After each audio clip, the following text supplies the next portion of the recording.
میرے بھائیوں یہ شب قدر اللہ کے نبی نے فرمایا فیہ لیلۃ، اللہ نے اس مہینے میں ایک رات رکھی ہے جو شب قدر ہے، اس کی ایک رات کی عبادت 1000 مہینے کی عبادت سے بہتر ہے۔ اور اللہ کے رسول نے ایک بہت بڑا جملہ کہا ہے، آپ نے فرمایا من حرمھا فقد حرما، جو اس رات کے خیر سے محروم رہ گیا وہ ہر بھلائی سے محروم رہ گیا۔ آخری بات سن لو، جو اس رات سے محروم رہ گیا، جو اس رات کے خیر سے، یعنی اللہ نے کیا خیر رکھی ہے یہ تو بتایا ہی نہیں ہے، اگر بتا دے گا تو فائدہ کیا ہے؟ میرے بھائیوں بس اتنا بتا دیا ہے کہ ایک رات کی کا جاگنا 5 راتوں میں سے کوئی ایک ہے تو ایک ہی کا بتایا، جاگنا 5 ہیں، کوئی ایک ہے اس کا علم ہی نہیں بتایا کسی کو، اس لیے کہ اگر اس کو متعین کر دیا جاتا تو آدمی وہی ایک نہ جاگ لیتا، تو 5 جاگنا ہے، 5 میں سے کوئی ایک ہے، اور وہ ایک رات اگر ہم کو مل گئی تو 1000 مہینے یعنی 83 سال کی عبادت سے بڑھ کر 83 سال۔ اور یہ ایک سوال کے جواب میں کہا تھا اللہ کے نبی سے، صحابہ نے کہا اے اللہ کے نبی پہلے زمانے کی امتیں کوئی 200 سال، کوئی 400 سال، کوئی 900 سال زندہ رہتا تھا تو عبادت بھی زیادہ کرتے تھے، ہماری عمریں کم ہیں، 60 70 80 سال میں ہم لوگ انتقال کر جاتے ہیں، اے اللہ کے نبی ہماری عبادتیں بھی کم ہوتی ہیں۔ تو آپ نے فرمایا اللہ نے تمہیں ایک رات دی ہے جو 1000 مہینے کی عبادت سے بہتر ہے، اگر اس رات کو تم معمول بنا لو، یعنی ہر سال رمضان میں اس رات کو اگر جاگنا شروع کر دو تو تم پچھلے زمانے کی امتوں سے بھی نیکیوں میں آگے بڑھ جاؤ گے۔ پھر فرمایا من حرمھا، جو اس رات سے محروم رہ گیا وہ ہر خیر سے محروم رہ گیا، ہر خیر سے محروم رہ گیا،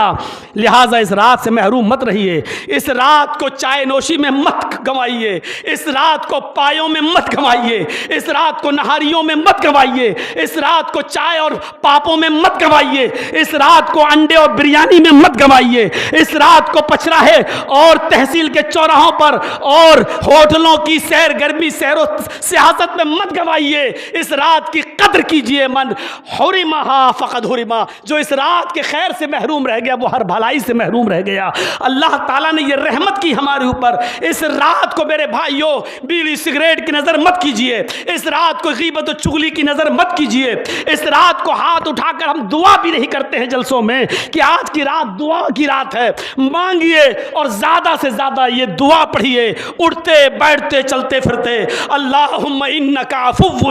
تحب العفو فاعف عنی، بہت چھوٹا سا جملہ ہے، اللہم انک عفو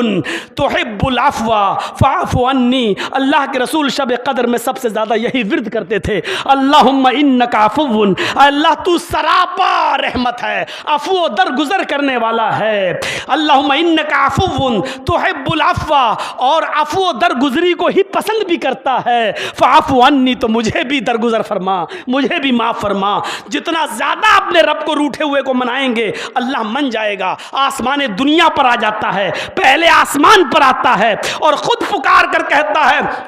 کوئی میرا بندہ جو مجھے پکارے میں اس کی پکار کو سنوں، ہے کوئی میرا بندہ جو میری طرف دوڑے میں اس کی طرف آؤں، ہے کوئی بندہ جو مجھ سے مانگے میں اس کو دوں۔ میرے بھائیوں جب اللہ خود آسمان دنیا پر آ رہا ہے یعنی قریب ہو جاتا ہے اپنے بندے سے، آسمان دنیا پر آنے کا مقصد یہ نہیں کہ وہ پیدل چل کے آتا ہے یا اس کے لیے کوئی سواری آتی ہے،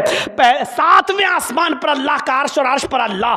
جب کہا جاتا ہے پہلے آسمان پر آ جانا تو اس کا مطلب یہ ہوتا ہے کہ وہ قریب ہو گیا، یعنی میرے بندو اب وہ تمہاری آواز اور زیادہ سنے گا، میرے بندو اب میں تمہاری آواز اور زیادہ سنوں گا، میں تمہارے بالکل قریب ہوں۔ ایک جگہ تو کہہ دیا کہ ہم اتنا قریب ہیں، نقرب من حبل الورید، تمہاری شہرک سے بھی زیادہ قریب، تمہاری زبان سے جو آواز نکلے گی اے اللہ یہ اجمیر بعد میں پہنچے گی، بدایوں بعد میں جائے گی، کچھوچھا اور پھلواری بعد میں پہنچے گی، وہاں تک جانے کے لیے تو ٹرین اور ان تمام چیزوں کا سفر کرنا پڑے گا، میں تو تیرے شہرک سے زیادہ قریب ہوں، میں تیرے دل کے زیادہ قریب ہوں، میرے بندے تو مجھے پکار میں تجھے دوں گا، ادعونی استجب لکم، میرے بندے تو مجھے پکار میں تیری سننے کے لیے آیا ہوں، میں تجھے دوں گا۔ تو آج پکارو، رو اور گڑ گڑاؤ اور حلال رزق کا اہتمام کرو، اور جو مسئلے میں نے بتائے ہیں ان مسئلوں پر غور کرتے رہو اور ان مسئلوں کے دائرے میں آؤ۔ میرے بھائیوں روزے کی حالت میں اگر تھوڑا بہت ڈاکٹر کہہ دے کہ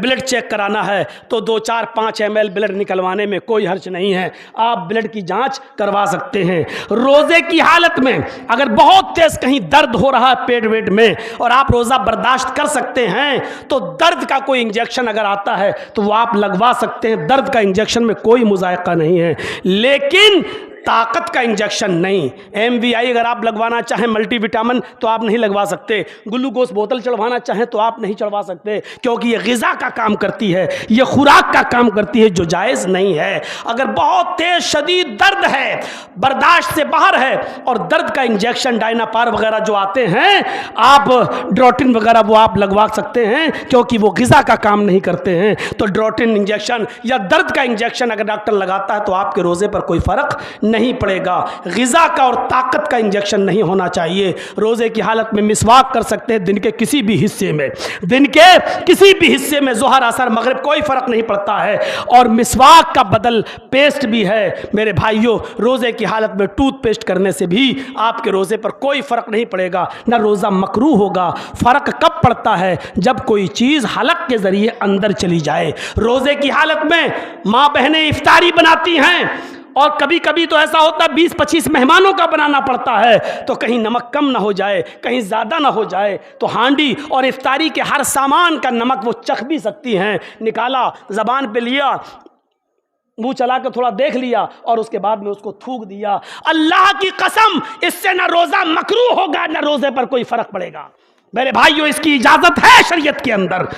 اجازت ہے، اور خود اللہ کے نبی جناب محمد رسول اللہ نے اس کی اجازت دی ہے۔ ہمیں شریعت محمد رسول اللہ سے لے کر چلنی ہے، روزے پہ کوئی فرق نہیں پڑے گا۔ تو ہمیں اور آپ کو چاہیے کہ ہم ان مسئلوں کو بھی یاد رکھیں اور بہانے نہ ڈھونڈیں، یہ سب مسواک کر لیا اب روزہ مکروہ ہو گیا۔ روزے کی حالت میں خوشبو لگائی جا سکتی ہے، روزے کی حالت میں پھل فروٹ کی منڈی میں جا کے پھل فروٹ کو خوشبو سونگھ کر کہ سڑ تو نہیں گیا، بس خراب تو نہیں ہے، اس کو سونگھا بھی جا سکتا ہے۔ روزے کی حالت میں غسل بھی کیا جا سکتا ہے، روزے کی حالت میں سر میں تیل بھی ڈالا جا سکتا ہے، روزے کی حالت میں آنکھ میں سرما بھی لگایا جا سکتا ہے، روزے کی حالت میں آنکھ، ناک، آنکھ اور کان میں دوا بھی ڈالی جا سکتی ہے۔ ناک میں دوا نہیں ڈالی جا سکتی، کیونکہ ناک کا تعلق ڈائریکٹ حلق سے ہے، اور جیسے آپ ناک میں دوا ڈالیں گے ویسے ہی منہ میں کڑوا پن آ جائے گا۔ تو میرے بھائیوں، ناک کا ڈائریکٹ حلق کے سے راستہ ہے، اور کبھی جب انسان کو کھانا پینا دینا پڑتا ہے اور حلق نہیں کھلتا تو ناک میں نلی ڈال کر